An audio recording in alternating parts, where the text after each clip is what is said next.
సమస్త జగములు రక్షించే సకల జ్ఞానమూర్తి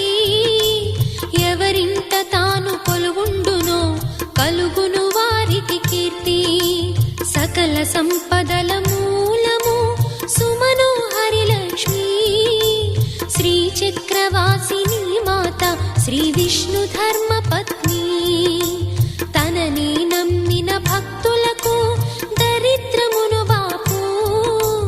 కొలిచెడి వనితల కొంగులలో బంగారము నింపు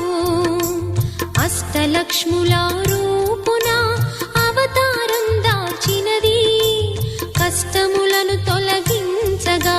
భూమిలో వెలసినది లక్ష్మీదేవి కథా శ్రీ లక్ష్మీదేవి కథా లక్ష్మీదేవి కథా శ్రీ లక్ష్మీదేవి